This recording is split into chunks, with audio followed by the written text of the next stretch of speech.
You tried calorie apps and deleted them a week later, but the problem isn't you, it's the app that you picked. Because I was able to lose 70 pounds, keep it off, and help dozens of clients do the same. So I tested 3 of the most popular AI calorie trackers to see which one actually works. And by the end, you know which app helps you lose fat fast and which ones to skip. So the first category you think is obvious, but nobody talks about it, and that's speed. Because if it feels like a chore, you're not gonna do it. So I ran 4 tests to see which app actually makes tracking effortless. The first test was really simple. I just logged a single meal with a picture.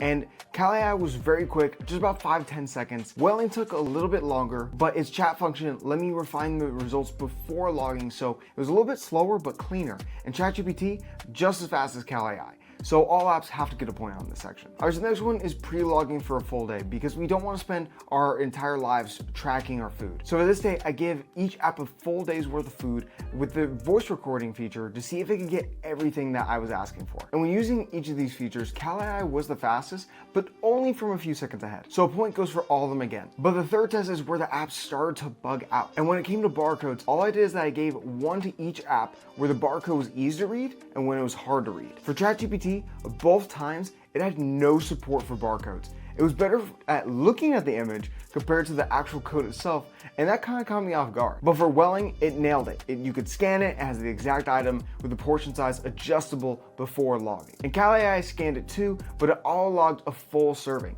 And if you didn't eat the full serving, that's gonna mean that you're gonna need to edit it every single time, and it annoyed the hell out of me, but it deserved a point. And finally, restaurant meals. This one really stumps a lot of clients and even myself when I'm trying to stay on track eating out. So to try it out, I tested a Chipotle burrito and gave each one the same description. Welling logged it instantly. ChatGPT took a few extra seconds, but it gave a solid breakdown of everything.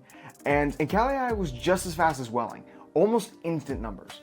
So for a general description, all 3 pretty much delivered, so the point has to go to all 3. But while speed is solid for each app, that means nothing if the numbers are wrong. Because fat loss isn't about logging, it's about logging accurately. So which one is the best out here? Remember the photos I took for each app regarding speed? Well, now those numbers are much different than you think, and I verified them with my handy dandy little food scale. Well, the numbers are much more different than you think, and I know because I verified them with my food scale. First was simple foods like almonds and apples, and Calorie was okay with basic foods without anything else in the way. Same goes for ChatGPT and Welling. But when it came to bigger pictures of multiple foods, it was just way worse than you'd expect. Calorie just gave random numbers and macros, and it even thought a 0-calorie root beer was a regular soda.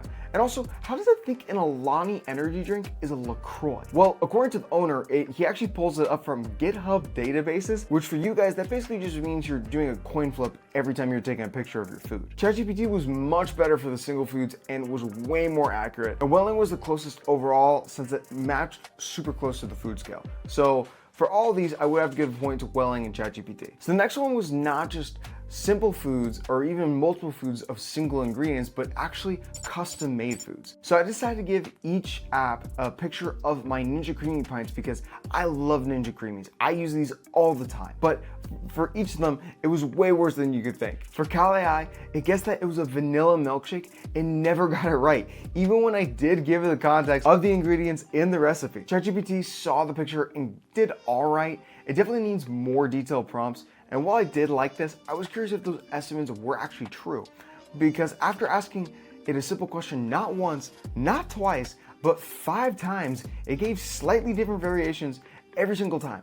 And this might sound small, but remember, I'm paying for the pro version. So if the pro model can't give me just one solid answer, why would you trust it? Well, Welling let me type the ingredients into the chat, refine it, and it nailed the macros. So Welling AI is the only one that gets the point. And finally, the restaurant meals, which ties back to that Chipotle bowl. When it came to the accuracy, Calorie AI logged Chipotle instantly, but the numbers weren't accurate at all and complete BS. ChatGPT did give a solid breakdown, but it only did it when I prompted certain portion details. And Welling was the cleanest and closest model to the real macros. So the point goes to Welling and ChatGPT. So an accurate app when it comes to tracking your macros is nice, but what if you get stuck? And that's when coaching matters. Because even as a coach, I understand that people can get stuck from here to there when they're trying to lose weight. So I tested how each app handled real world guidance. So the first question I asked it was pretty basic, and that is, where should I get my protein from?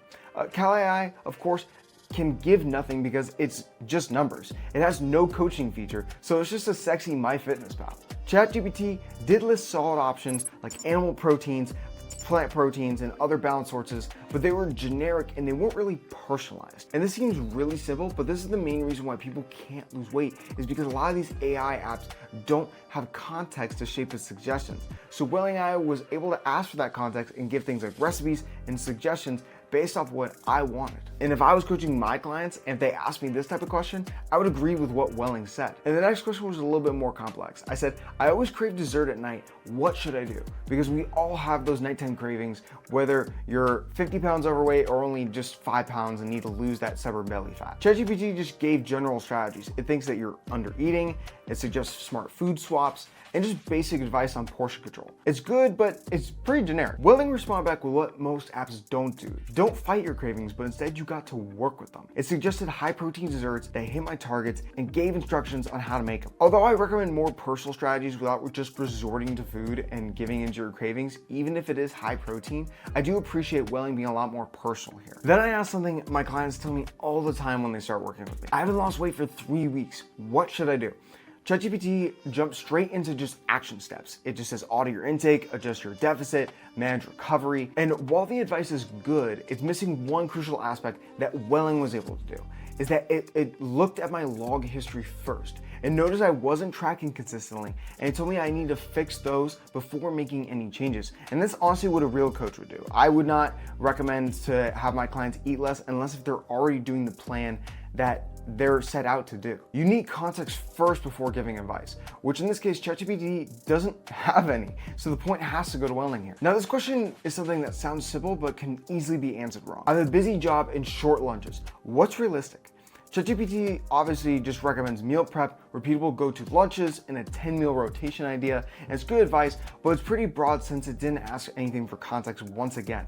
Welling AI took what I said and gave me more personal advice. High protein options I could repeat immediately based off my dietary preferences and also adapt to my logging history already. So it's way less overwhelming and much more actionable. But both of them did give some decent advice, so a point has to go to both. Now, these tactics are cool, but what about actually wanting to create a plan to lose fat and keep it off for good? Welling already considers all this when you first sign up with your goals, your pace, your dietary preferences, and for me as a coach, and for my clients, I would do the exact same thing to make sure that we're being realistic, but also effective. As for ChatGPT, it only works with what you give it. So if you can't ask the right questions, it's definitely gonna be a hard time knowing if your plan's actually good. But if you know how to prompt properly and have a solid experience losing weight and keeping it off on your own, ChatGPT can work as a solid buddy for keeping you on course. Sure, you can use it to get some solid advice, but I'd much rather have an app do it for me, especially if I'm paying for it, than doing any trial and error myself. And when it comes to fat loss, you don't just need the coach, you also need consistency, because it doesn't matter if the app gives you perfect numbers or great advice. If you're not gonna stick with it daily, it doesn't matter at all. So for me, I decided to use each app for 3 straight days. And ChatGPT felt smooth at first, but by day 3, I dreaded opening it. Why? Because it doesn't really save a majority of the data that I gave it. There's not really any reminders, there's no streaks, there's no milestones. It's just friction because it doesn't really save or visualize any of my data. So there's no reminders, there's no streaks, there's no milestones. You end up just arm wrestling it every single time. Unless if you force it to optimize, it's not gonna keep you on track. As for Calorie, it was even worse. I tried logging for years and I was even more annoyed. Me using a food scale was way more simple than using their picture system because I had to redo it constantly over and over again.